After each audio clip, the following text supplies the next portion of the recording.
Graça e paz, meus irmãos, minhas irmãs. Uma alegria estarmos juntos mais uma vez. Essa é a terceira vez que eu venho ou a segunda? Terceira vez que venho aqui. Que bênção, glória a Deus. Mudou, né? Era ali, né? Mudou. Assim ficou melhor, né? Cabe um pouco mais de gente, mas já tá ficando pequeno, né? Mas tá bom. É que assim, esse ponto aqui é maravilhoso, mas é pequeno, né? Mas glória a Deus. Bom, muito bom estarmos juntos. Estou muito contente de ver os nossos irmãos aqui de Osasco, né? Pastor Moisés, pastor Roseli, os irmãos aqui. Que alegria aqui. Eu voltei no tempo, vendo aqui alguns irmãos. Então, louvado seja Deus, né? 16 anos atrás, mais ou menos, nascia a Genuína lá na Zona Norte, lá em Santana, né? Com alguns irmãos que estão aqui agora. Então, obrigado, querida. Obrigado. O pastor Moisés foi o primeiro co-pastor meu ali, meu primeiro auxiliar lá em Santana. Saía daqui de Osasco, ia lá para Santana, né? E plantou esse trabalho aqui durante... Quantos anos vocês ficaram na garagem? 7 anos de grande tribulação. Tô brincando. Eu vou tirar... Eu ia falar paletó, eu vi... Peraí. Tá muito calor.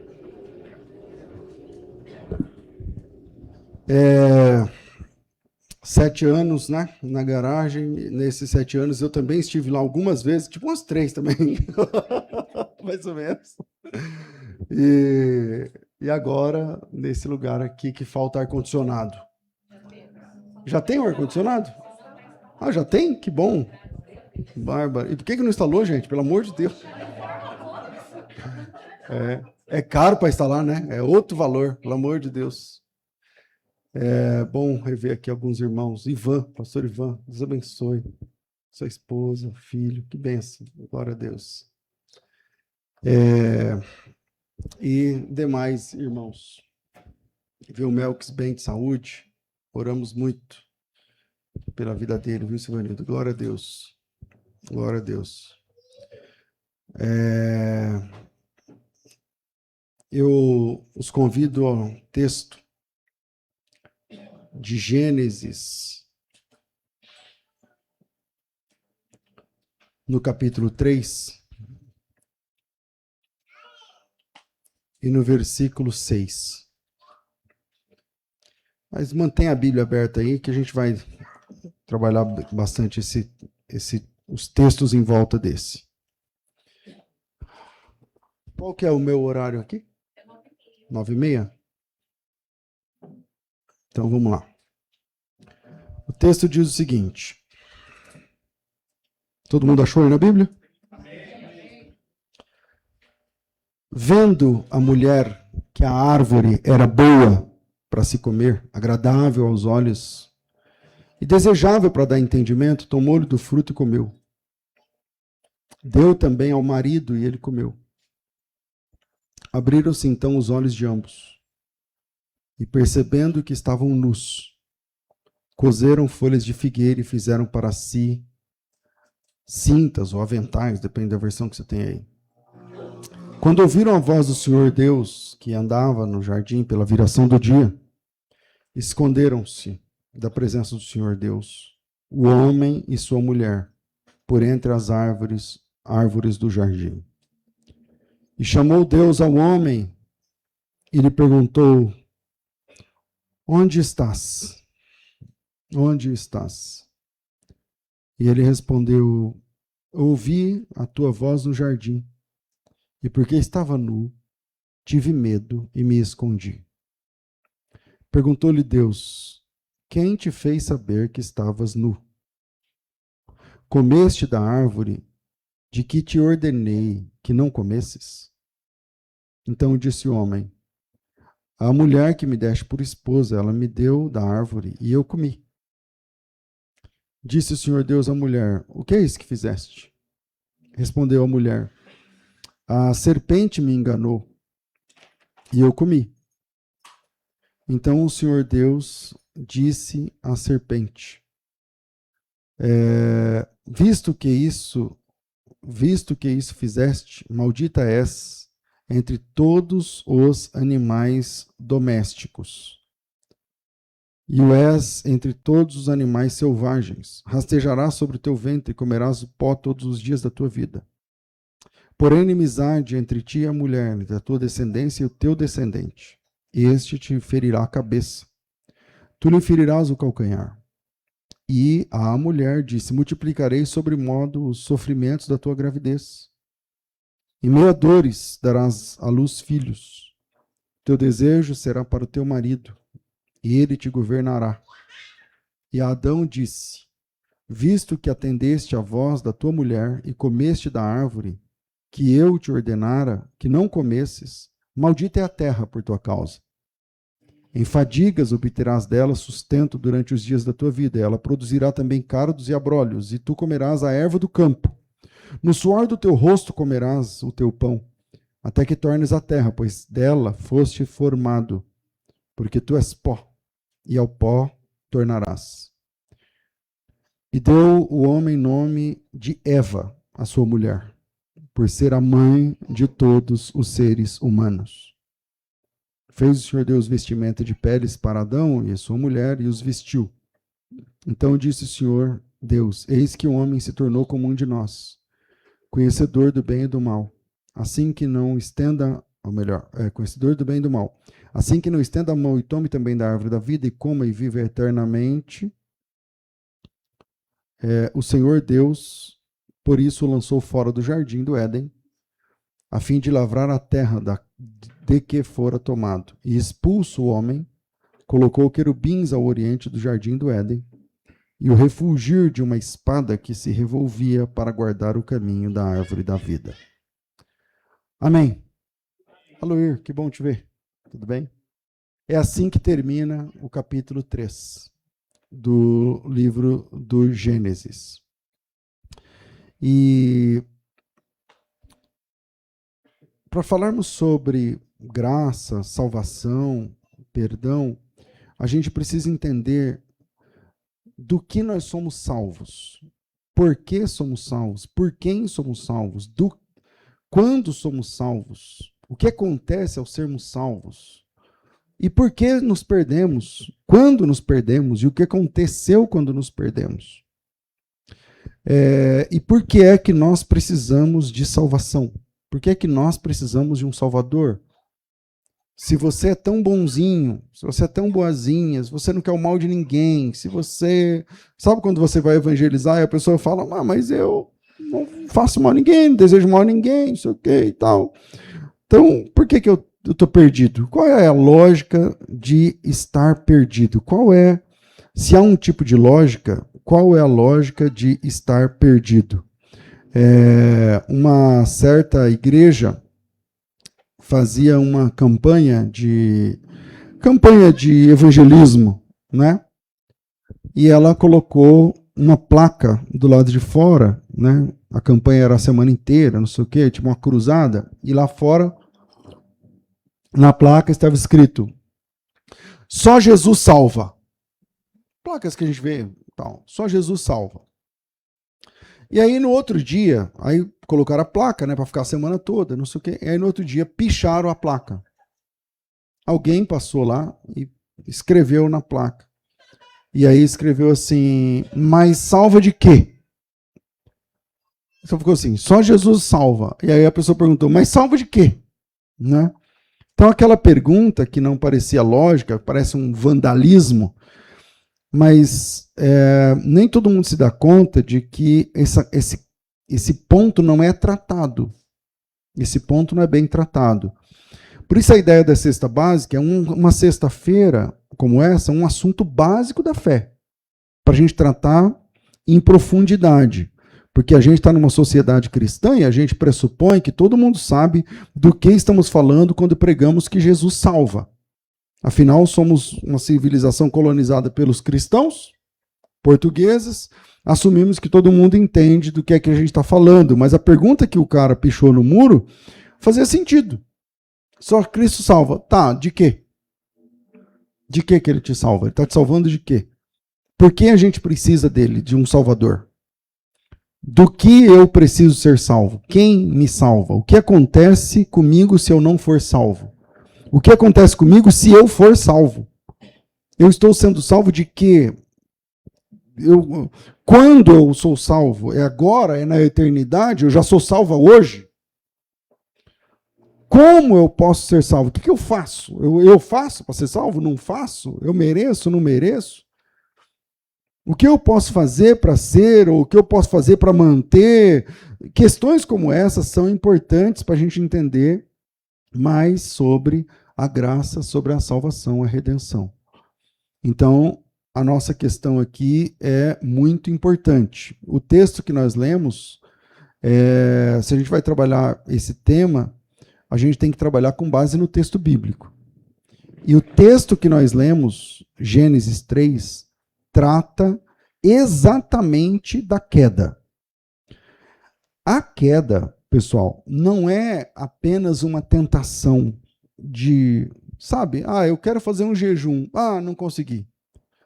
Caí na tentação e acabei sem querer ou querendo, ou deixa para amanhã, eu não consegui fazer, amanhã eu começo de novo. Não é isso que está em jogo em Gênesis capítulo 3. Porque em Gênesis capítulo 3,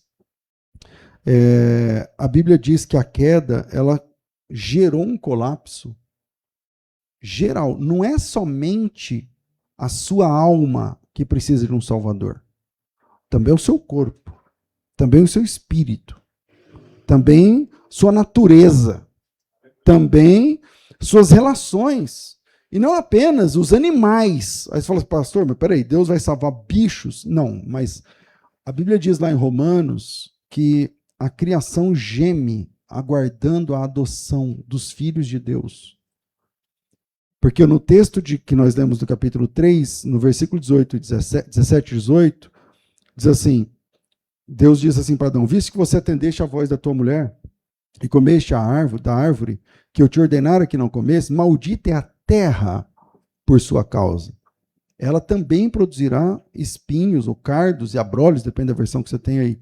Veja que a revelação bíblica nos diz que os desdobramentos da queda de Adão não se restringem à pessoa de Adão, aos relacionamentos de Adão, à natureza de Adão, mas também ao planeta como um todo, assim como um divórcio. É uma ruptura que acaba atingindo outras pessoas, filhos, acaba tendo desdobramentos complicados. É muito complexo. Quanto mais tempo tem a pessoa de casamento, mais complexo fica o divórcio. Assim como um divórcio é uma ruptura que atinge filhos, emoções, moradia, bens, família, o divórcio entre Deus e o homem, porque isso aqui é um divórcio entre Deus e o homem, em Gênesis 3, também resultou em consequências terríveis que não se restringiu apenas à relação entre o homem e Deus, mas se derramou para a natureza humana, o planeta Terra, todas as nossas necessidades foram atingidas pela queda. Assim, nós dizemos que o homem, ele nasce caído, porque o homem não é pecador porque peca. O homem peca porque nasceu pecador. E essa diferença, embora pareça ser uma coisa só, mas essa colocação faz toda a diferença. O homem não peca, não é pecador a partir do primeiro pecado. Ele comete o primeiro pecado porque ele nasceu pecador. Então, dentro de nós, quando nós nascemos, a nossa identidade estava envolta no pecado. Quer dizer que a criancinha que está nascendo agora no hospital aqui de Osasco, e você, ambos são pecadores. A diferença é tempo e comida. Se ela comeu o que você comeu, viveu o que você viveu, chegar na idade que você tem, ela vai ser um pecador igual você. Porque a Bíblia diz que, que o pecado atingiu toda a raça humana. Toda a raça humana. E quando a gente olha para essa realidade, eu queria responder a pergunta: por que é que a gente precisa da graça da salvação? E a primeira parte da pergunta, primeiro tópico da resposta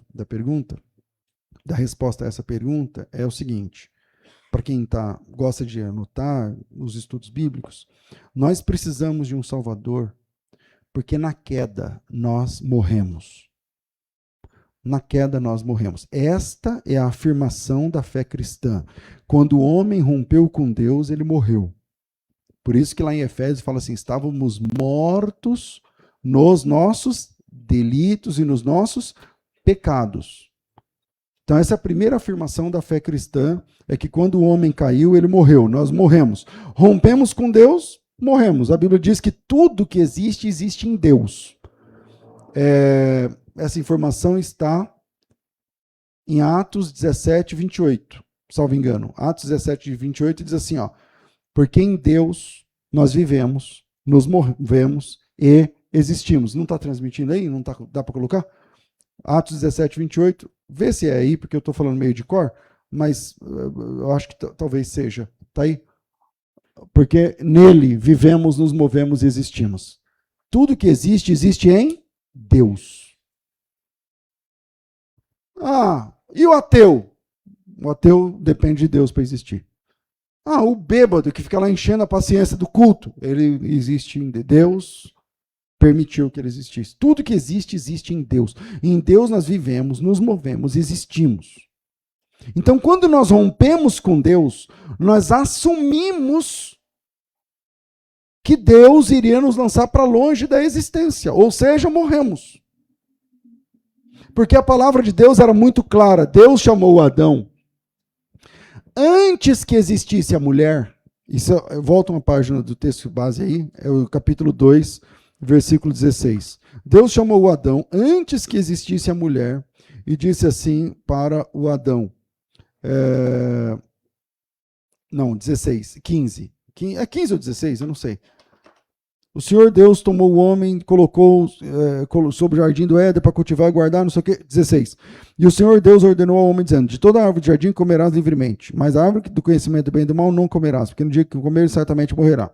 Isso responde à primeira pergunta. Porque quando você lê a queda, quem cai primeiro é a mulher, mas a fatura vem no nome do homem. Né? Não devia ser assim, porque a mulher que não é a mulher que caiu. Não foi a mulher que pegou o fruto? Não foi ela que comeu primeiro? Não foi ela que entregou para o marido? Por que Deus não foi tratar primeiro com ela, mas ele vai primeiro falar com ele?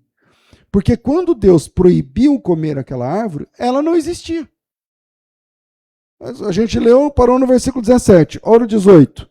E o Senhor Deus disse: não é bom que o homem esteja só. Ou seja, a mulher não existia. Se a mulher não existia, a responsabilidade pela manutenção da vontade de Deus era de quem? Do homem. Era do homem. Então, Deus disse a Adão, vou falar Adão na primeira pessoa, a gente já entendeu esse assunto porque foi a mulher primeiro, mas porque que o boleto vem no nome do Adão. Deus disse a Adão que no dia que eles comessem do fruto daquela árvore, eles iriam morrer. Está no verso 17. Então nós sabemos que nós estávamos representados em Adão. Você estava lá, em Adão. Aí você fala assim: como, pastor, eu estava lá? Espiritualmente? Também. Mas você estava lá, como é que eu vou te dizer? De forma biologicamente, inclusive, porque você é filho do teu pai, que é filho do pai dele, que é filho do pai do pai dele, que é filho do pai do pai do pai dele, que é filho do pai do pai do pai do pai dele, que vai terminar no Adão. O Adão, tem uma doutrina na teologia chamada federalismo, que o Adão é o cabeça federal da raça humana. Todo mundo estava em Adão. Quando Adão caiu, todos caíram. Eu dou sempre a ideia da assadeira de bolo. Se esse computador fosse uma forma de bolo e caísse de quina, ia amassar a quina. Todo bolo que sai daquela forma, sai amassado na quina. Adão é a forma e ele caiu. Todo mundo que vem de Adão nasce caído. Nasce caído. Aí você falou, pastor, mas a mulher, ela não veio de Adão. Veio. A mulher veio de Adão. De onde ela veio? Deus manipulou o barro uma vez. Uma vez. E a gente vai tratar isso, acho que no segundo ou terceiro ponto. Então, sendo assim, representados em Adão, todos nós caímos. Todos nós caímos. Então, eu irei conjugar os verbos no plural, a partir de agora, por uma questão didático-teológica. Nós caímos. Nós falhamos. E a repercussão vem para nós. Então, nós desobedecemos, nós rompemos com Deus, nós caímos, nós morremos. Então, a primeira declaração é que, por que a gente precisa de salvação? Por que a graça? Porque nós morremos.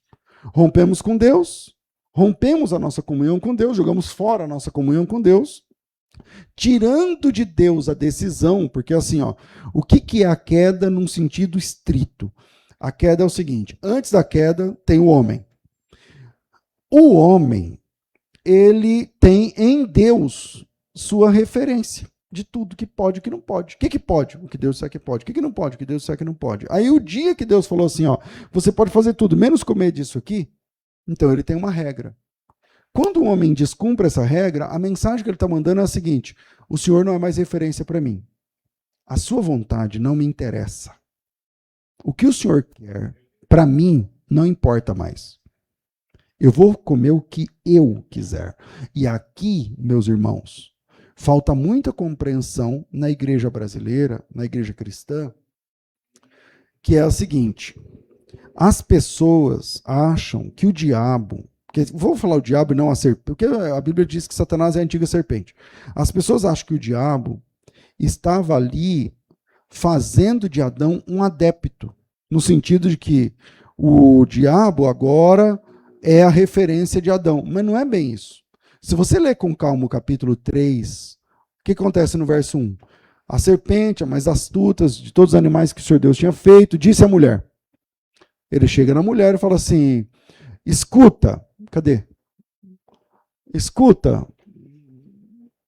Não tá, varão. Eu vou falar de memória. Não tá. É assim que Deus disse que não podemos, que vocês não podem comer de nenhuma árvore do jardim, só que isso é mentira. Deus não disse isso. Ele cita o que Deus falou de forma truncada. É assim que Deus falou que vocês não podem comer nenhuma árvore. De nenhuma árvore. A mulher falou, olha, eu não estava lá, eu cheguei depois, mas pelo que ele me falou, não é nada disso que você falou. Podemos comer de todas as árvores. Menos uma. Só uma que a gente não pode. É o verso 2, talvez. E aí, por que você não pode? Porque no dia que a gente comer, a gente morre. Pelo menos foi isso que falaram para mim. Porque ela não estava lá. E aí, chegamos no verso 4, talvez, e Satanás fala assim para ela, mentira de Deus, não vai morrer. Deus não mentiu para você. Não é verdade, não morrereis. Porque Deus sabe que no dia que você fizer isso, você assumirá o lugar de Deus. Veja bem, o diabo não está chamando a mulher para ser uma seguidora dele. Ela está dizendo assim, ele está dizendo o seguinte, você vai tomar o lugar de Deus. E você vai decidir bem e mal. Deus sabe, é o verso 4 ou 5, Deus sabe que no dia que dela comerdes, seus olhos se abrirão. E você vai assumir o lugar de Deus. O que é assumir o lugar de Deus? É ser a referência do que pode e o que não pode. Do que é certo e o que é errado. Do que é justo e o que é injusto. Então o diabo que falaram para nós é o diabo que está procurando seguidores. Está selecionando um time, montando um time, não sei o quê. Mas esse não é o diabo da Bíblia, pessoal. Na Bíblia, o diabo ele não quer seguidores. Você nunca vai achar o diabo chamando alguém para alguma coisa, para falar assim, ó, eu tô achando que dá, hein? Se você vier, eu acho que eu consigo. O diabo não faz isso na Bíblia. O diabo, ele quer derrubar todo mundo. Isso é verdade. Mas o diabo não está montando um time. As pessoas estão fazendo até pacto. Hoje em dia com o diabo não está nem não é nem com ele esse negócio. Então esse diabo que está dizendo assim, ó, eu estou procurando um time aí, siga-me para mais. Não, não é isso. A ideia de Satanás ali é pior. Ele está dizendo o seguinte, ó, você não tem que me seguir, você não tem que me obedecer. Não sou eu que vou definir certo e errado. Decida você. Aí você fala assim, por que é pior, pastor? Você está dizendo que eu sou pior do que o diabo? Não. É porque se cada pessoa entrar nessa onda, a gente não se entende mais. A gente não se entende mais. Por quê? Porque o que é bom para você não é bom para o coleguinha do seu lado. O que você acha gostoso, tua mulher não acha. O que tua mulher acha justo, você não quer. O que um acha que pode, o outro acha que não pode. O que um acha que... Então ninguém mais se entende. A tentação de Satanás é a seguinte, cada cabeça, uma sentença. Você é seu próprio juiz. Decida você a árvore que você vai comer. Decida você a roupa que você vai usar. Decida você as amizades que você vai ter. Que Deus? Esquece Deus. Esquece Deus. Que Deus vai ter que decidir o que você come. Coma o que você achar legal. Faça o que você escolher. O que você sentir, o que você... Seja você o decididor, a decididora, se me faça entender, do bem e do mal. Defina você. Você tá claro isso no texto? Quer dizer, quando a mulher pega esse fruto e arranca, a mensagem, ela está aceitando a proposta. E que proposta? De falar assim para Deus, Deus, o Senhor me fez para te honrar, mas eu não quero mais. Eu não quero mais. Eu não quero mais, não. Tá vendo essa fruta aqui que o senhor falou que a gente não podia comer, não sei o quê? Eu como. Pois é, eu como. E eu vou comer na sua frente, eu vou comer, não estou nem aí. E a partir de hoje eu vou comer o que eu decidi. Eu decido o que é bom e mal. Quer dizer, não é o diabo no lugar de Deus, é o homem no lugar de Deus. E isso é pior em várias instâncias, porque o diabo só tem um. E homens? Quantos tem aqui agora? Que é cada cabeça uma sentença. E aí, ninguém mais se entende. Ou seja, quando o homem cai, a raça humana perde o que eu vou chamar aqui de suprema unidade. A raça humana era unida. E aí se você falar assim, pastor, mas será que o homem, ele está decidindo bem e mal? Mas por que o homem não sabia bem e mal? Ora, se você fosse lá no jardim antes da queda e perguntasse para eles, escuta, vocês sabem o que pode e o que não pode? A resposta deles ia ser, sabemos.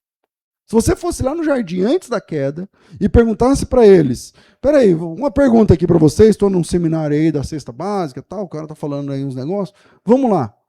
Vocês sabem o que vocês podem, o que vocês não podem fazer? Se você chegasse lá e falasse, o que vocês podem fazer? O Adão ia falar, podem fazer tudo, correr, nadar, pular, comer, não sei o quê, namorar, tal. O que vocês não podem? O Adão só tinha uma resposta para dar. O que a gente não pode? Comer daquela árvore ali. Aquela árvore ali que está no meio do jardim, naquela árvore a gente não pode mexer, a gente não pode comer o fruto daquela árvore, porque se a gente comer, a gente morre. E aí se você perguntasse para ele assim, então vocês sabem o que pode e o que não pode? E a resposta deles ia ser, a gente sabe, sabemos. Então, peraí.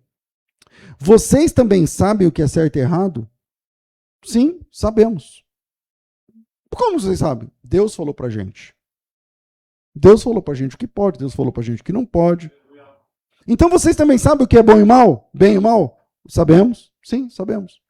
E se a gente continuasse essa indagação, talvez a próxima seria, mas como vocês sabem? E a resposta deles seria, nós sabemos porque Deus definiu isso pra gente.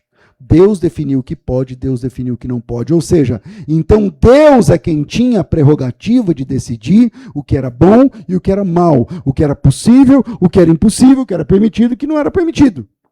Veja que o casal tinha em Deus sua referência. E quando nós, vou voltar a falar no nós, né? Comemos o fruto da árvore do conhecimento do bem e do mal, automaticamente nós tiramos de Deus essa prerrogativa e trouxemos para quem? Para nós. Em outras palavras, deixamos de ter Deus como nossa referência. O diabo mentiu para a gente, porque estávamos lá representados nesse primeiro casal, e a sagacidade do diabo é o seguinte, né? Vocês não precisam me seguir, vocês mesmos podem romper com Deus, vocês mesmos, rompendo com Deus, vocês tomam o lugar de Deus, e vocês fazem bem e mal. Então, a mulher comeu do fruto, ofereceu o fruto para o homem comeu e a desgraça humana foi concluída. A queda foi concluída e foi assim que nós morremos. Por que a gente precisa de graça e salvação? Primeiro, porque morremos. Segundo, precisamos de graça e de salvação porque quando morremos, quando rompemos com Deus, comprometemos o conceito de imagem de Deus. Quer dizer, deixamos de ser aqueles que expressavam Deus. Porque o homem é imagem e semelhança de Deus, o homem expressa Deus. Comprometemos o que a teologia gosta de chamar de imago Dei, que é a imagem de Deus no homem. Agora, o que é a imagem de Deus no homem? Volta uma página aí no capítulo 1, versículo 28, diz assim, 26.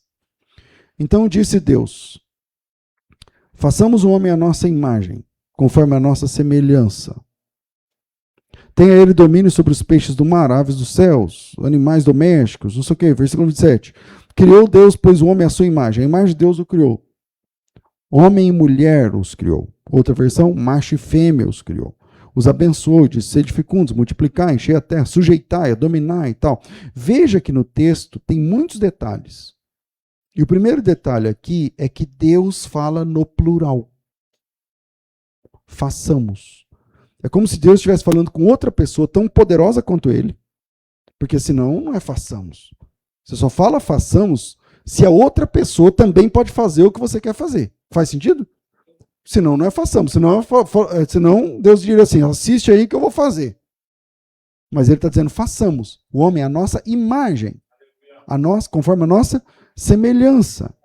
Então, essa ideia de façamos, essa fala não pode ser solitária. E quando é que esse homem, que Deus disse que seria a sua imagem e semelhança, ficou pronto? Então ele fez, esse é o capítulo 1, vai para o 2, Deus fez aquela moldagem a partir do barro, soprou na narina do homem no versículo 7, e o homem tornou-se alma vivente. Mas lá no versículo 24, é que acontece um grande milagre. Que diz assim, por isso deixará o homem pai e mãe, se unirá à sua mulher, tornando-se os dois uma só carne. O Adão, antes da mulher, ele não era completo. O homem, antes da mulher, não era completo. Por que ele não era completo? Porque ele conhecia todos os animais, porque ele tinha que dar nome aos animais. O Adão tinha um trabalho, tinha que dar nome aos animais. Para dar nome aos animais, ele tinha que conhecer a fauna, a flora, ele tinha que conhecer os bichos, ele tinha que conhecer tudo. Então a capacidade do homem era fenomenal antes da queda. Só que tinha um problema. O Adão não se conhecia. Porque ninguém consegue se conhecer sozinho. Avulso. Então o Adão sabia dos animais, ele sabia do bezerro, do boi, do peixe, do tucano, de não sei o que lá, mas o Adão não sabia sobre ele. O Adão sabia como os animais eram, mas ele não sabia como ele era. Porque para a gente saber como a gente é, a gente precisa conviver. Você não sabe como você é Se você não tiver uma pessoa perto de você. Qual é o seu conceito? Você imagine que a Terra é vazia, só tem você. Aí eu pergunto, você é feia ou bonita? Não tem base. Você é você. Faz sentido o que eu estou falando? Você é gorda ou magra? Eu falei, então, não sei, nunca vi outra pessoa para me comparar, para falar assim, sou magra, sou gorda, sou bonita, sou feia, sou alto, sou baixo, sou... como eu sei? Eu só sei como eu sou olhando para o meu irmão. Eu só sei como eu sou como gente quando tem alguém comigo. Ah, você é ciumenta. Como você sabe se você é ciumenta? Tendo base. Então existe uma base. Se eu desenhar um risco aqui e falar assim, ó, esse risco aqui está reto ou torto? Você fala, está torto. Mas qual você sabe? Você só sabe que ele está torto porque você já tem o conceito de reto. Se você não tem o conceito de um risco reto, aquilo é só um risco. Não dá para saber. O Adão, antes da mulher, ele não sabia como ele era. Ele não sabia quem era ele. E para ser imagem e semelhança de Deus, faltava uma coisa a Adão. Ele não falava no plural, como Deus. Quer dizer, o Adão não falava vamos. Antes da mulher, o Adão não falava vamos. Ele não falava temos. Ele não falava estamos. Ele não falava podemos. Ele não falava façamos. O Adão era avulso. E porque ele era avulso, ele era incompleto. Ele não conhecia ele mesmo. Ele não sabia como era a cara dele. Porque a pessoa que convive com você vê mais você do que você. A pessoa com quem você mais convive sabe mais de você do que você. Ela pode falar para você como você é. Não você. Você fala a partir do que você acha. E ela fala a partir do que ela vê. Qual é mais poderoso? Então o Adão, ele era um cara que ele não se conhecia. Então ele tinha a imagem tal, mas ele não era semelhante ainda. E essa ideia de imagem e semelhança causa uma grande discussão na comunidade acadêmica, porque assim, ó, o pessoal vai falar assim, que imagem e semelhança é porque o homem tem intelecto. Já deve ter ouvido isso. O anjo também tem intelecto. Ou não? O anjo tem intelecto. O anjo é a imagem e semelhança de Deus? Não. Não, anjo não. Só é dito do homem que é a imagem e semelhança de Deus. E aí no capítulo 5, versículo 1 de Gênesis, quando eu olho é porque não está. Aí. Só tem essa versão? Põe uma revista atualizada, revista corrigida, alguma coisa assim, de João Ferreira de Almeida. Vamos ver. Este é o livro das gerações de Adão. Presta atenção aqui, ó. No dia em que Deus criou o homem, a semelhança de Deus o fez. Macho e fêmea os criou. Veja que a semelhança tem a ver com macho e fêmea no texto. A semelhança de Deus o fez. Macho e fêmea os criou. E os abençoou. E lhes chamou o seu nome. Adão é o nome de quem nesse texto? Hã? Dos dois, não é? Olha aí o texto. Macho e fêmea os criou, os abençoou e os chamou, seu nome é Adão, no dia que foram criados. Por que isso é importante? Porque esse é o conceito da unidade. No conceito da unidade, a mulher não precisava de outro nome. A mulher vai ter outro nome na Bíblia depois da queda. Se você pegar o seu celular, abrir a Bíblia e digitar Eva, você vai perceber que Eva é o nome que essa mulher recebe depois da queda. Antes da queda, não precisava de dois nomes, porque o casal era uma unidade. Se o casal era uma unidade, então agora está pronto o homem à imagem e semelhança de Deus.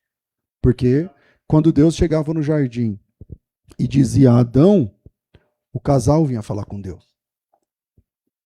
O casal vinha ter com Deus no jardim. Por quê? Bom, por conta desse texto, por exemplo. Quando Deus fez o homem, era assim que funcionava.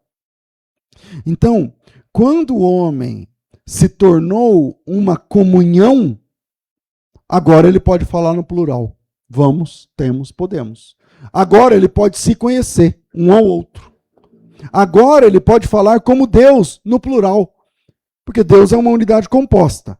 Criou a sua imagem e semelhança, criou uma unidade composta. Deus é uma família. É o Pai, o Filho e o Espírito Santo. Criou a sua imagem e semelhança, criou uma família. Pastor, peraí, então o senhor está dizendo que o homem, imagem e semelhança é o casal? É o casal. É o casal. Então eu sou solteiro, que agora para mim? Né? O que eu faço? Quem poderá me defender? É que todo ser humano, ele nasce da família, na família, seja ela estruturada ou não, e para uma família. Todo ser humano nasce de uma família, em uma família e para uma família. Então você nasce para completar alguém e nasce para ser completo por alguém. Se você vai fazer isso no decorrer do caminho, é outro assunto. Mas é assim que nós nascemos. Não tem nenhum ser humano que não tenha nascido na família, da família e para uma família. Sendo assim, o homem é a imagem e semelhança de Deus, é a família humana, porque todos nós viemos de um casal só. E quando esse casal foi reunido, vamos ver o que acontece no capítulo 2. Versículo 18, Deus viu que não era bom que o homem estivesse só, falhei uma ajudadora, não sei o quê. Versículo 21, Deus fez o homem cair num pesado sono, e esse adormeceu, e tirou uma das suas costelas, fechou o lugar com carne. Vamos lá. Deus tirou um pedaço de Adão, que tem osso e carne, aí a gente se deduz costela. Ok. Aqui do lado do Adão. Imagina que eu fosse o Adão. Aí tira um pedaço aqui de 1 quilo, por exemplo. Se eu subir na balança, depois dessa retirada, eu vou estar 1 quilo a menos. Faz sentido? 1 quilo a menos. Ou seja, falta um pedaço de mim. Ou não falta? Ok. Esse pedaço dele é ela. Ou seja, ela completa ele. Com ela, ele está completo. Sem ela, falta uma parte. Esse é o conceito bíblico de unidade. Se não, veja, quando Deus, vamos lá, versículo 20, eu parei em qual? 21? 22. Da costela que havia tirado o homem, o Senhor Deus formou uma mulher, levou até o homem e disse, e o homem disse, esta afinal, esse afinal, ou agora nessa versão aí, é finalmente, agora sim, agora eu estou completo. Esta agora, veja a palavra de Adão, é osso dos meus ossos. Isso é verdade ou mentira? Verdade. Ela é carne da minha carne. Agora veja, tem algum osso seu que não está dentro do seu corpo? Agora, tem. Ou seja, quando Adão disse assim, ó, essa aí, ela é osso dos meus ossos e carne da minha carne, o Adão está dizendo assim, ela e eu somos uma coisa só. Ela e eu somos um. Ela sou eu. Eu sou ela. Esse é o princípio básico de unidade.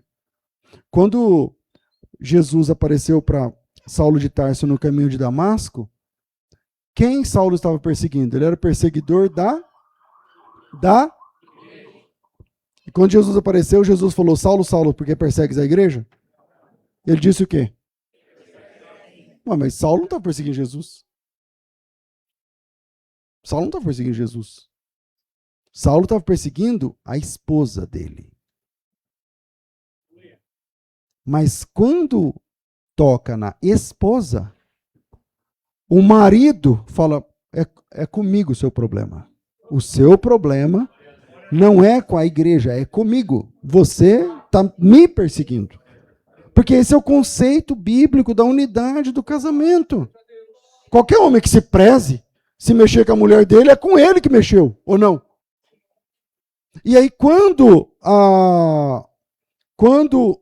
a mulher fica pronta, o Adão fala assim: essa é osso meu, é carne da minha carne. Ela é varoa porque é tomada do varão. E aí entra Deus e fala o seguinte, cadê versículo 24? Por isso deixa o homem pai e mãe e se unirá à sua mulher, tornando-se os dois uma só carne. Temos então uma unidade. Uma unidade onde homem e mulher, o macho e a fêmea, agora está inteiro. Porque ela não é parte dele, agora ele está inteiro. Como ele fica inteiro? Com ela. Ele só fica inteiro com ela. Esse é o princípio básico na Bíblia, é o conceito de unidade. Deus nunca foi sozinho. Deus é o Pai, o Filho e o Espírito Santo. Um ser sozinho não tinha como ser imagem e semelhança de Deus. Por isso Deus duplicou esse ser, fez desse ser um casal, que juntos se completam, tornando-se uma unidade.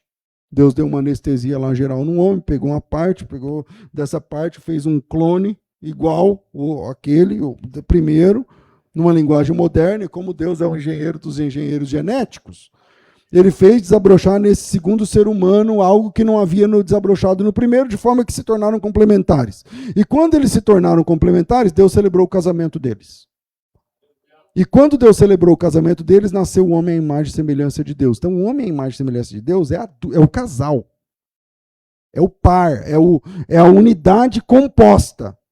Deus é uma comunhão, criou a sua imagem e semelhança, criou uma comunhão. Deus é uma família, criou a sua imagem e semelhança, criou uma família. E no dia da queda,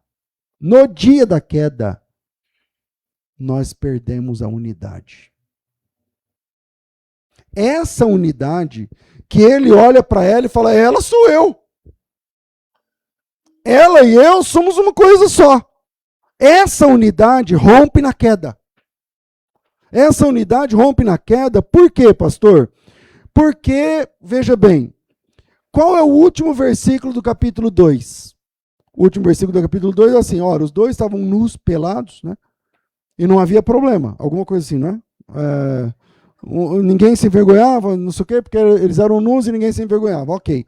Veja o que acontece no primeiro segundo da queda, quando ela comeu o fruto, versículo 6. Comeu, capítulo 3, né? Versículo 6. Vendo a mulher que o fruto era, eu não lembro, agradável, bom para dar entendimento, só que ela pegou do fruto e comeu. Entregou o fruto ao seu marido e ele comeu. Essa é a queda. No próximo passo, no próximo minuto, o que acontece? Então foram abertos os olhos de ambos e se perceberam nus. Aquela comunhão do capítulo 2, versículo 25, acabou. 2:25, um e o outro está nu, e ele olha para ela e fala, ela sou eu, ela fala, eu sou ele, nós somos um. Deus fala, deixará o homem, pai e mãe, se unirá à mulher, serão ambos uma só carne. Temos aqui uma unidade, ela completa ele, e vocês dois são uma coisa só, e Adão resolve o nome de vocês dois. E eu não tenho que esconder dela, ela não tem que esconder de mim, aleluia. No momento da queda, abriram-se os olhos de ambos. Terceira fase da necessidade que nós precisamos de graça e salvação é porque nós entramos em estado de guerra. Isso aconteceu porque nós acreditamos no diabo, e quando acreditamos no diabo, nos tornamos nossas próprias referências, e o texto diz, abriram-se os olhos de ambos e se perceberam nus. Imediatamente, após comer um fruto, eles entraram em estado de guerra. E foi isso que aconteceu com a humanidade. Nós entramos em guerra. Nós entramos em guerra. E agora nós temos no capítulo 2, no final do capítulo 2, juras de amor.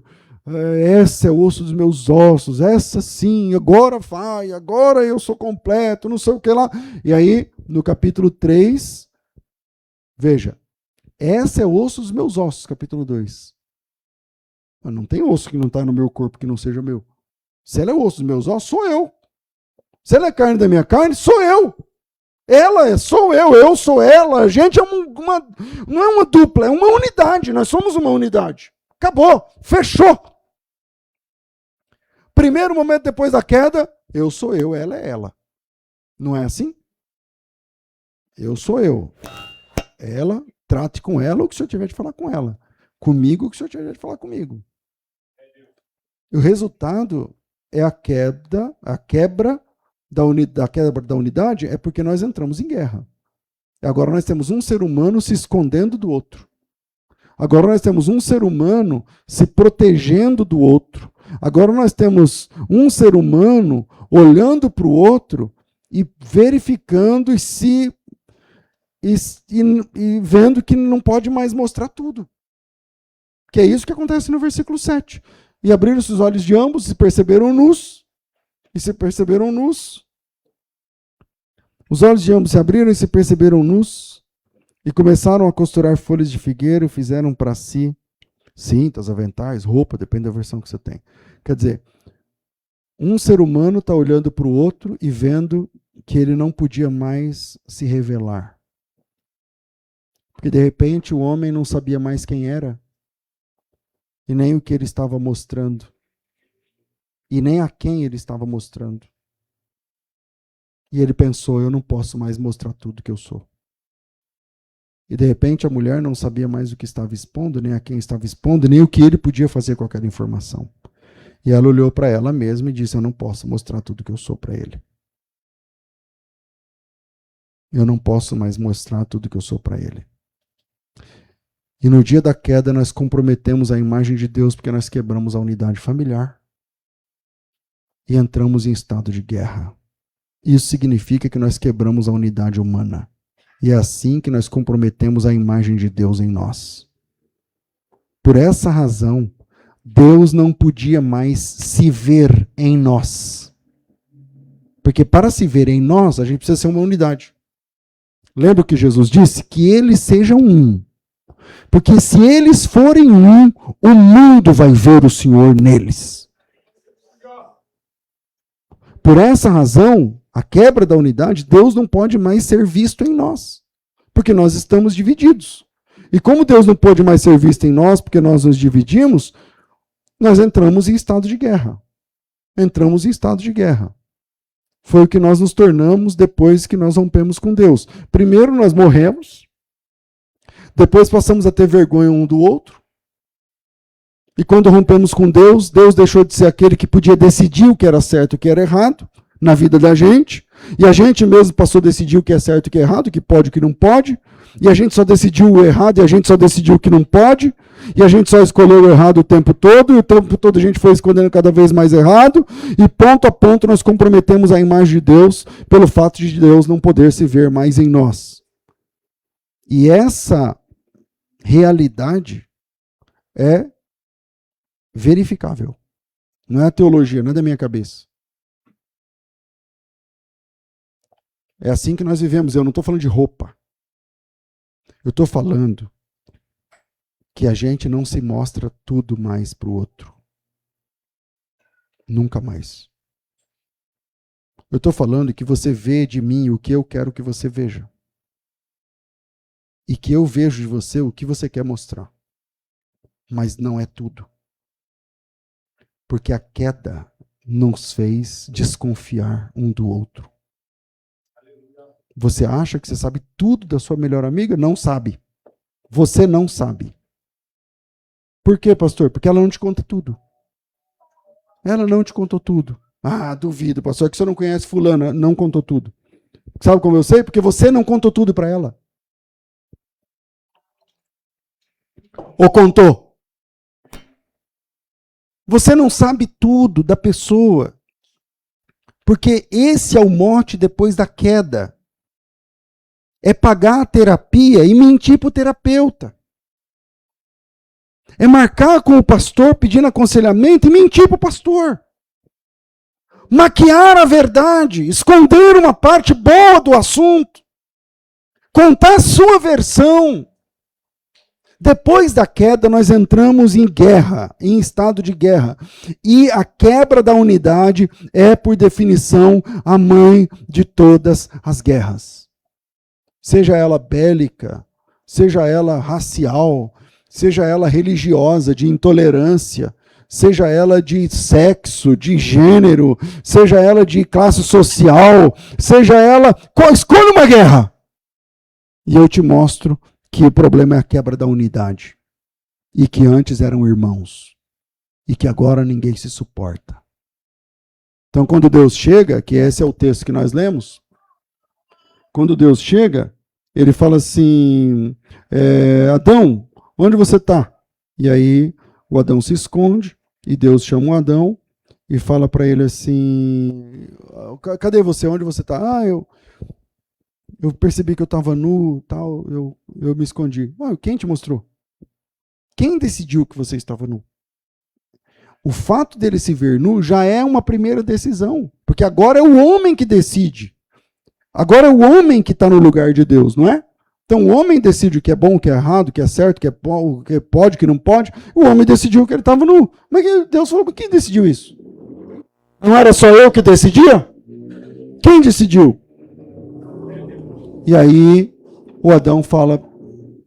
Aí Deus pergunta, você comeu da árvore que eu falei que não era para comer?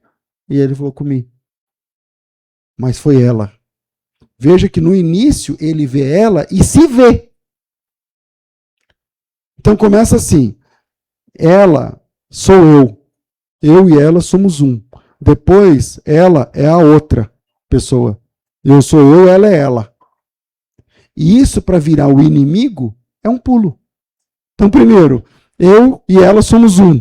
Depois, eu sou eu, ela é ela. Eu sou uma pessoa, ela é outra. Eu sou um, o outro é o inimigo, porque hoje... eu vim de moto, né, para cá. Coloquei no GPS, coloquei. Você vem orando para não passar um outro motociclista para roubar seu celular. Tipo, não somos... Dizem que o motociclista não é na classe unida? Que unido o quê? Não tem união mais. Em nada. Então, nós precisamos da graça, porque nós estamos em guerra agora. Nós entramos em estado de guerra depois da queda. Por que nós precisamos de salvação? Porque nós estamos em guerra conosco mesmo. Estamos em guerra contra o nosso semelhante. Porque a gente está disputando o tempo todo. O lugar ao sol, a sombra, a vaga no estacionamento, o emprego, o aumento de salário, a namorada, o que for o ministério. Ou não tem briga até para ministério? Ou seja, a queda, ela reconfigurou a nossa identidade. Nós somos gente do jeito da queda, depois da queda. A queda alterou a nossa identidade. A nossa identidade mudou depois da queda. Nós não fomos programados para ser assim, um contra o outro. Nós fomos programados para a unidade. E esse é o tom de Jesus no seu ministério. A oração de Jesus é que eles sejam um, quando tiver 2 ou 3. Veja, na Bíblia há um clamor pela unidade, irmãos. Mas a gente é tão afastado dessa realidade que até textos claros, quando a gente vai ler esses textos, a gente lê o texto como se fôssemos separados um do outro. Tipo, sei lá, o Salmo 23, o Senhor é meu pastor. Meu pastor. Você não. O Senhor é meu pastor. E nada me faltará. Só que não existe pastor personal. Deus é um pastor personal? É um personal pastor? Não, né? Se Deus é o seu pastor, parabéns, você faz parte de um rebanho, meu amigo. Você é só mais uma ovelha. Você é só mais um no grande rebanho do bom pastor. O conceito é de unidade. O conceito é de unidade, que eles sejam um, como tu, ó Pai, o és em mim, para que eles sejam um, para que o mundo creia que o Senhor me enviou. Então, quando nós voltamos da rebelião, primeiro, como nós voltamos da rebelião? Porque a rebelião desconfigurou nossa unidade.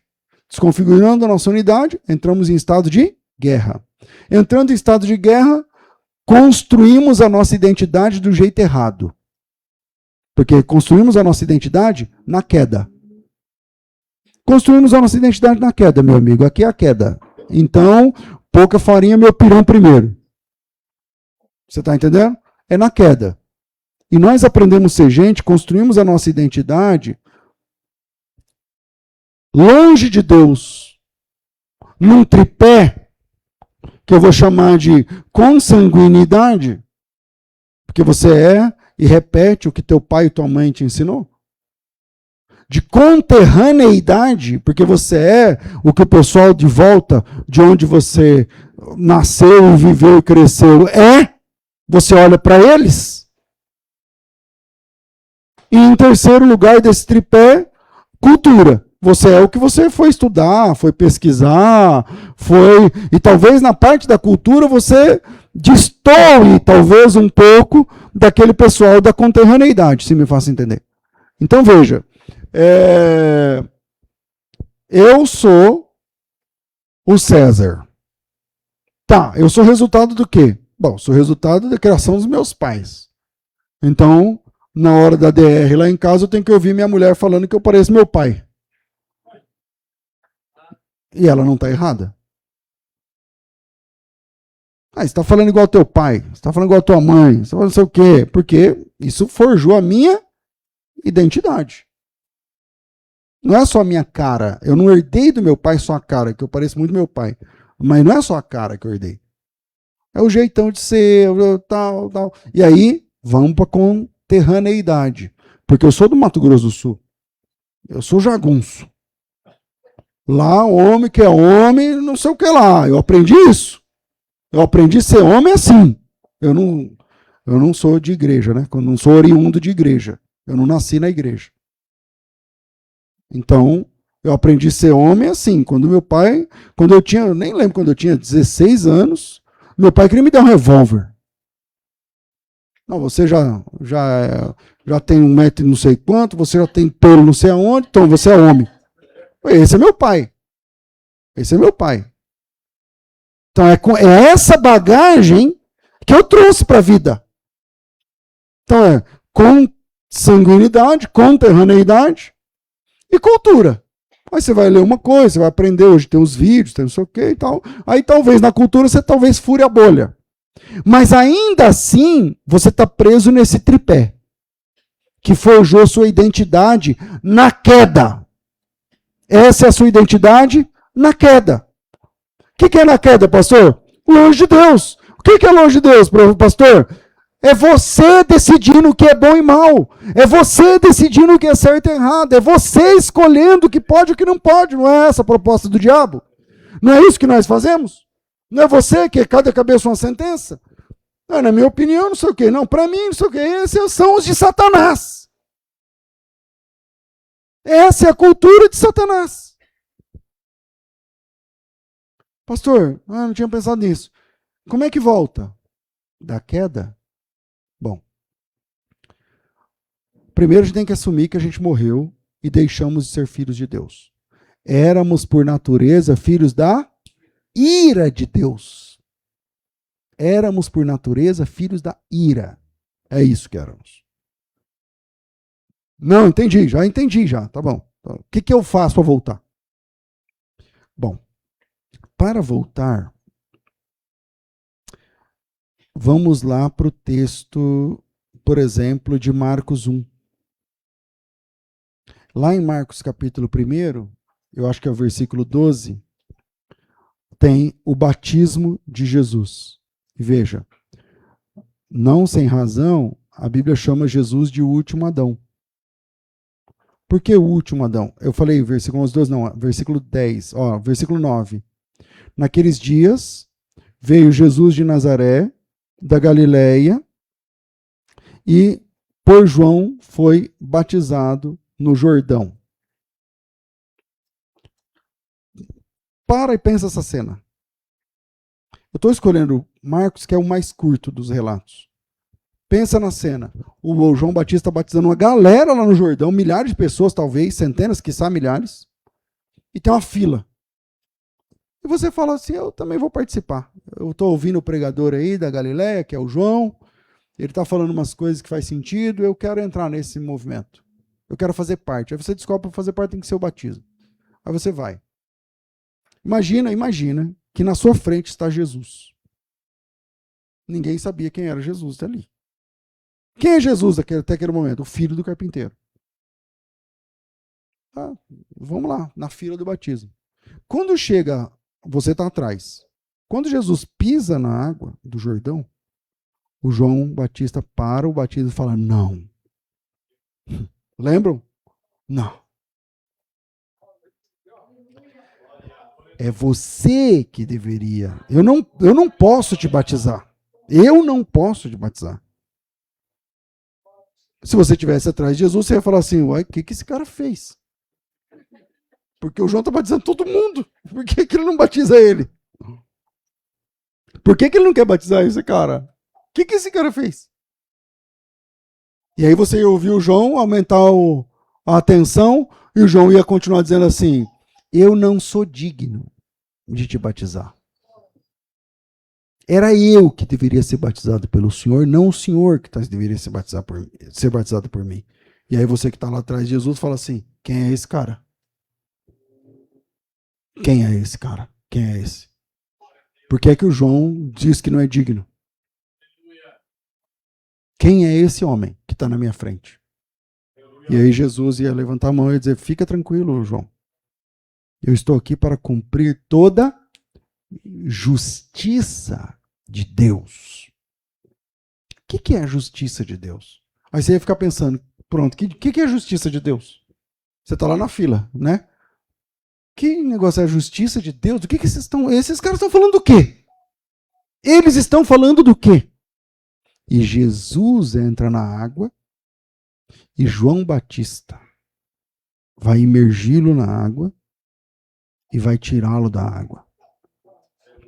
O que está acontecendo ali? Bom, em primeiro lugar, se você estivesse nessa fila, você estaria no que eu vou chamar de dobradiça da Bíblia. Dobradiça da Bíblia. É a passagem do Antigo para o Novo Testamento. Porque você tem ali o maior vulto do Antigo Testamento, o João Batista, e você tem ali o maior vulto de todos os tempos, Jesus Cristo de Nazaré. Se você estivesse ali, nessa fila, você estaria vendo um diálogo de gigantes. Você estaria vendo um diálogo de gigantes. Aleluia. Porque você estaria vendo o maior homem dos nascidos de mulher, que é João Batista, e o próprio Deus encarnado numa conversa. E o que é que esse Deus encarnado, Jesus, está lá para fazer? Ele vai fazer o quê? Ele vai se submeter. Ele vai se submeter. Pastor, não entendi. Vamos lá. O que é se submeter? Na queda, nós nos tornamos insubmissos. Na queda, é a gente que decide. Na queda, nós nos tomamos o lugar de Deus, decidindo bem e mal, certo e errado, pode, não pode. Nós estamos nesse patamar. No batismo, ele vai para se submeter. Ele fala assim, pode deixar, eu vim aqui para me submeter à vontade de Deus. E nós que éramos por natureza filhos da ira. O que acontece com Jesus na hora do batismo? Quando ele se submete ao Pai. Veja, Jesus não estava lá se batizando porque ele tinha pecados. Jesus não estava lá se representando no batismo. Ele estava, eu me batizei me representando. Mas Jesus não batizou se representando. Ele se batizou nos representando. O que é o batismo? É quando você se entrega à vontade de Deus, quando você se submete à vontade, porque batismo é o seguinte, até aqui é a água. Se você colocar a cabeça aqui embaixo, você morre. Se você ficar aqui embaixo 10 minutos, você morre. Ninguém aguenta. Ninguém aguenta. Ou seja, aqui é a morte. Então você está dizendo, eu morro para o mundo e volto para Deus como nova criatura. Essa é a ideia do batismo. Quando Jesus está fazendo essa submissão, ele torna submissos a Deus todos aqueles que no batismo se submetem a Deus. É por isso que no capítulo 1 de Marcos, versículo 9, Jesus de Nazaré da Galileia foi lá batizado, foi para o Jordão batizado, foi por João batizado no Rio Jordão. Versículo 11. Logo ao sair da água, viu os céus abertos. É interessante que essa palavra abertos aí não é bem abertos.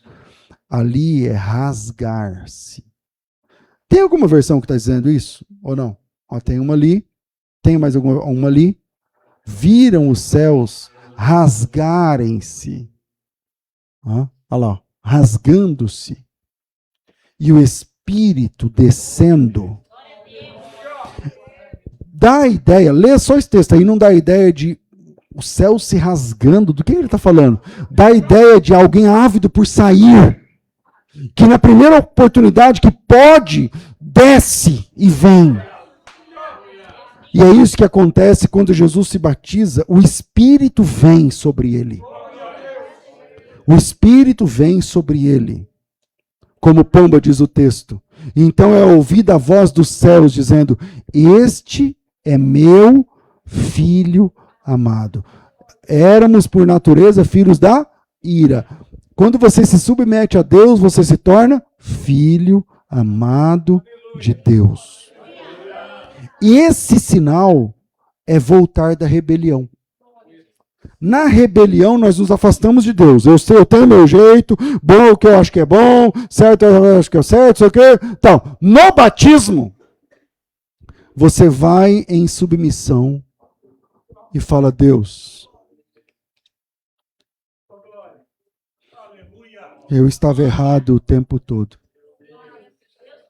Eu escolhi a minha vida errado. Eu decidi errado. Eu vivi errado. Eu me comportei errado, porque bom é o que eu decidia. Mas ouvindo o teu evangelho, eu entendo o quão distante eu estou do Senhor e que eu estou morto nos meus delitos e pecados. E eu quero me arrepender. Será que o Senhor tem misericórdia de mim? Porque eu me rendo. A partir de agora, eu me entrego. A conversão é uma batalha que você perdeu. Porque rendição, quem se rende? É quem perdeu uma guerra. Quando você se rende a Deus, é porque você se entregou e disse para Deus, o Senhor é que decide agora. Enquanto eu estava rebelde, eu decidia o que eu queria fazer, o que eu não queria, o que eu queria usar, o que eu não queria, o que eu queria falar, o que eu não queria, onde eu ia, onde eu não ia, eu decidia. Mas a partir de hoje eu me rendo. Eu me entrego. E a partir de agora, bom é o que o Senhor disser que é bom, e mal é o que o Senhor disser que é mal. Eu não quero mais escolher nada, eu quero viver a tua vontade, porque eu reconheço que a tua vontade é boa, e ela é perfeita, e ela é agradável, e eu me rendo, e a partir de agora, bom é o que o Senhor disser que é bom. O nome disso é conversão. Quando você se batiza, é isso que você está fazendo. E aí Deus fala assim, esse é meu filho. Esse é meu filho amado. E nós, de criaturas de Deus, de filhos da ira de Deus, nos tornamos filhos queridos de Deus. Filhos amados de Deus. Esse é o resgate da identidade. A nossa identidade se perdeu na queda e a gente virou gente do jeito errado. A gente virou gente do nosso jeito. Igual teu pai, igual tua mãe, igual tua sogra, igual sei lá quem e tal. Aprendemos a ser gente tudo errado. no batismo. Por isso que as metáforas da Bíblia é que quando você se converte, você é uma nova criatura. As coisas velhas acabaram. As coisas velhas acabaram. E tudo se fez novo. Então você é um bebê. Então você agora vai aprender a ser gente do jeito certo. Pastor, como que eu aprendo a ser gente do jeito certo? Olhando para Jesus. Que se encarnou, que é Deus encarnado. E olhando para Jesus, você enxerga Deus como ele é e o homem como ele deve ser. Jesus te mostra Deus como ele é e o ser humano como ele precisa ser. Então a gente vai olhar para Jesus agora. Para reconstruir a nossa identidade. Porque a gente não sabe ser gente. A gente não sabe ser gente. Quando Jesus chegou lá no Gadareno, o Gadareno foi liberto, vocês conhecem o texto? Isso é Marcos capítulo 5, eu não sei o versículo, mas isso que eu vou falar deve estar perto do versículo 9, talvez 10 ou 11. Quando Jesus vai embora, o Gadareno está liberto, penteado, vestido, em perfeito juízo, não sei o que lá. Aí quando Jesus entra no barco, o Gadareno quer ir com ele. Lembra desse texto? Jesus entra no barco, o Gadareno vai lá e põe o pé lá dentro. Jesus falou, pois não? Aí o Gadareno falou, não, eu vou com o senhor. A minha vida não tem sentido longe do senhor. Eu vou viver igual esses apóstolos aí. Eu vou, põe meu nome aí, eu estou junto. E o que Jesus fala para o Gadareno? Volta para tua casa. Para os teus. E mostra para eles quão grandes coisas te fez Deus. Como que o Gadareno vai fazer isso? Através da sua nova identidade. Porque a mãe do Gadareno não sabe o que é um filho de Deus. Ela sabe que é ter um demônio. A mãe do Gadareno sabe que é ter um filho que é o Satanás. Mas agora ela vai viver a experiência de ser mãe de um filho querido, amado de Deus. Então Jesus falou, volta para tua casa e mostra para eles o que é ser um filho de Deus. Você é mais valioso lá do que andando atrás de mim. Vai lá e mostra para eles que Deus teve misericórdia de você. E o que é que Deus fez na sua vida. Então, a nova identidade começa na conversão. Quando você se batiza, você se torna nova criatura. Então agora você fala assim, peraí, pastor, então me converti. A minha nova identidade é revelada para mim? É, mas é aos poucos, é igual um bebê. É igual um bebê. No começo você não sabe nada, você só quer Deus. No começo você só quer Deus, a sua fome é por Deus. Se você abrir a boca é Bíblia, é oração, é pastor, é igreja, é vigília, é monte, é não sei o quê. Ou não é? Aí você vai crescer na fé. E a sua identidade em Deus começa a ser forjada. Começa a ser forjada. Entende? Então, deixa eu olhar, já está na hora. Então a sua nova identidade em Deus começa a ser forjada a partir da conversão. A partir da conversão. E a partir desse momento, você tem uma identidade em desenvolvimento. Pastor, até quando? Até o último dia. Até o último dia.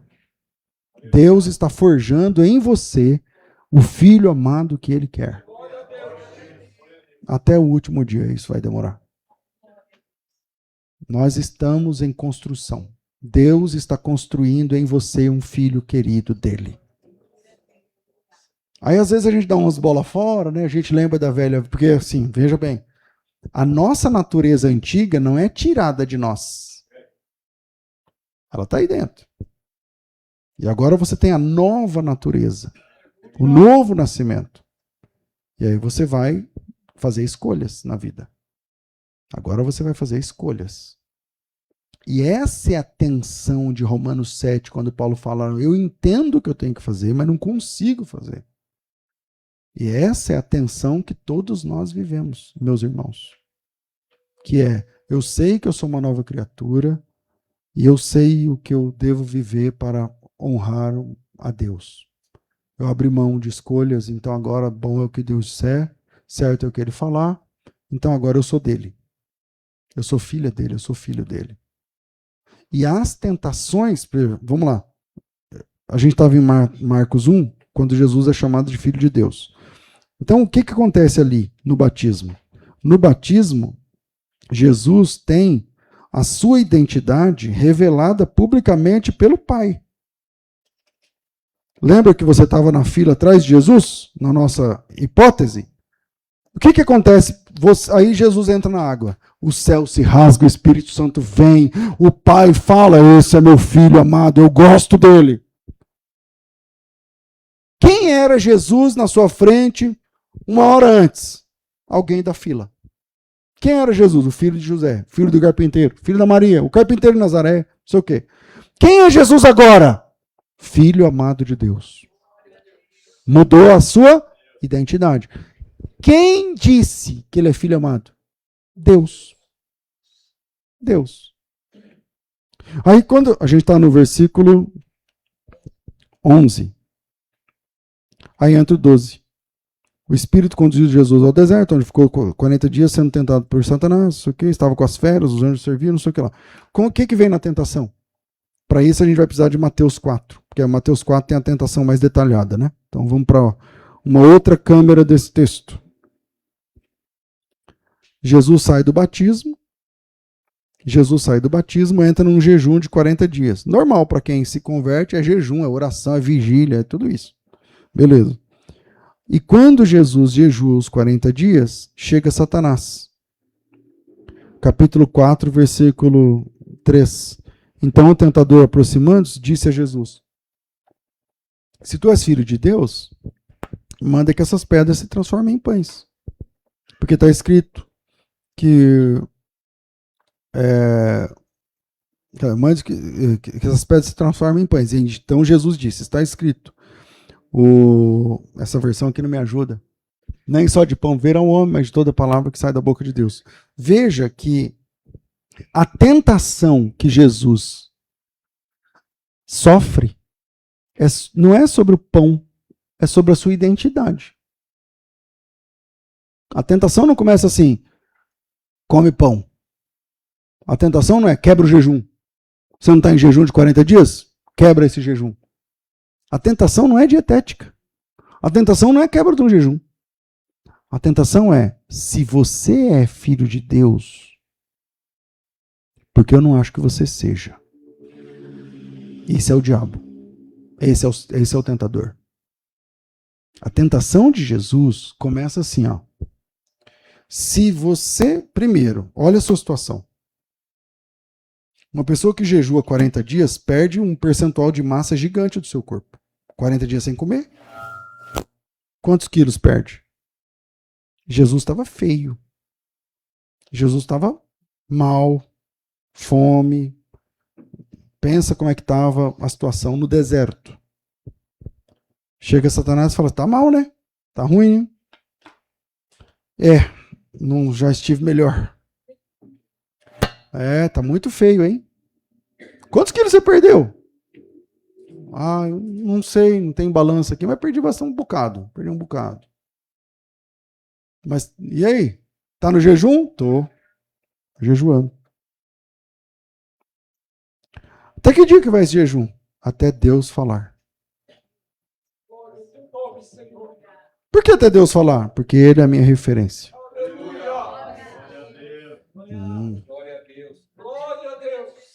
Mas um cara que é filho de Deus, se você é filho de Deus, você acha certo passar fome?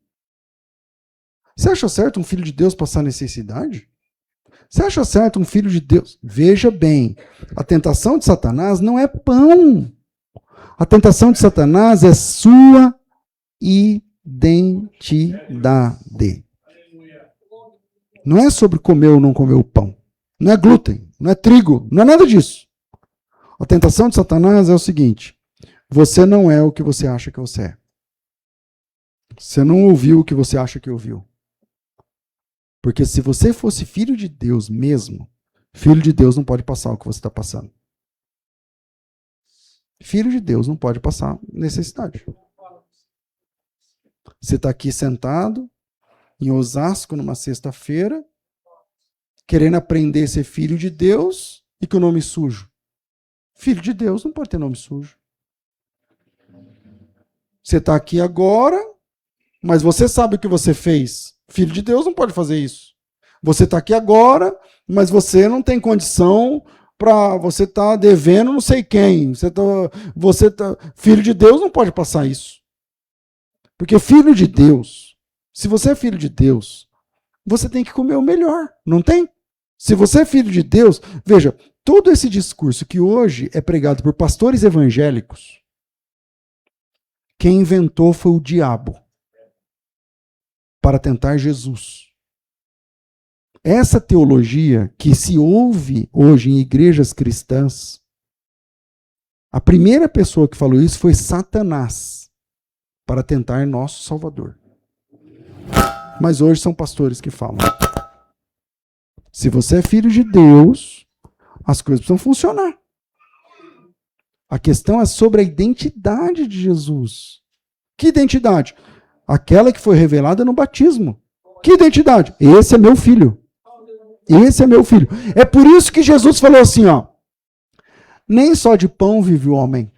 Quando Jesus fala nem só de pão vive o homem, ele está dizendo o seguinte, ó: não é se eu tenho pão que eu sou filho, mas é da palavra que sai da boca de Deus que define quem eu sou. Porque o que saiu da boca de Deus na hora do batismo de Jesus? Este é meu filho. Então, quando Jesus diz assim, nem só de pão vive o homem, mas de toda palavra que sai da boca de Deus, está citando Deuteronômio, mas ele está falando o seguinte: o que define se eu sou filho de Deus ou não, não é o que tem na minha despensa ou na minha conta. O que define se eu sou filho de Deus é o que Deus falou. É o que Deus falou. Quer dizer, o que Jesus está ensinando para a gente é que a nossa situação nem sempre tem conexão com a nossa identidade. Nem sempre a sua situação tem conexão com a sua identidade. Às vezes está passando uma dificuldade, mas isso não define quem você é. Isso não define quem você é. Quem define quem você é Deus. Quem fala quem você é Deus. É isso que Jesus está dizendo. Jesus está dizendo assim: o Satanás, você não está com fome? Tô. Tem pão? Não. Você queria comer pão? Queria. Ué, então, filho de Deus, se você é filho de Deus, você não pode passar isso. E aí Jesus, então, é esse o ponto que você não entendeu. A minha fome, a minha necessidade, não diz nada sobre mim. A minha fome, a minha necessidade não diz quem eu sou. Eu não sou filho de Deus porque tenho. Eu sou filho de Deus porque Ele disse. Eu sou filho de Deus porque Deus falou. No dia do batismo, o céu abriu. E Deus falou: esse é meu filho amado. E não preciso de nenhuma outra prova, além da palavra de Deus, para saber a minha identidade. A partir da conversão, então você tem a sua nova identidade revelada em Cristo. Só que essa nova identidade, agora ela vai ser construída. Você não é um bebê? Então você vai construir essa identidade. Não mais por aquele tripé, mas agora você vai construir a sua identidade pela palavra de Deus. Porque nós não voltamos da rebelião? Então, se nós voltamos da rebelião, bom é o que ele acha que é bom. Bom é o que ele diz que é bom. Certo é o que ele diz que é certo. Então agora não tem mais tripé nenhum. Agora nós andamos pela palavra de Deus. É a palavra de Deus que nos guia. É a palavra de Deus que nos forma. É a palavra de Deus que nos alimenta. É a palavra de Deus que fala pra gente: vai, aí você vai, fica, e você fica. Então, a partir desse momento da conversão, Nós somos discípulos de Jesus Cristo. Ou seja, nós vamos olhar para Jesus e vermos em Jesus um novo jeito de existir. Então, por isso, nós precisamos da graça para sairmos da rebelião, deixarmos o inferno, deixarmos a guerra, que entramos em estado de guerra na rebelião, para sermos uma nova criatura. Como novas criaturas, nós olhamos para Cristo. E é Jesus que nos doutrina com base na sua vida, com base no que está escrito. E agora o diabo pode falar o que ele quiser sobre nós. Nós sabemos quem nós somos. Somos filhos amados de Deus. Por quê? Porque ele disse. Não é porque sua conta está verde, azul, amarelo, cor de rosa, não é porque seu carro é isso, não. Nós somos filhos de Deus por uma razão. Por causa da palavra de Deus. E a sua situação financeira não tem conexão nenhuma com a sua identidade. E é assim que nós estamos sendo formados e discipulados por Jesus. Deus abençoe vocês, meus irmãos. Foi um privilégio estarmos juntos.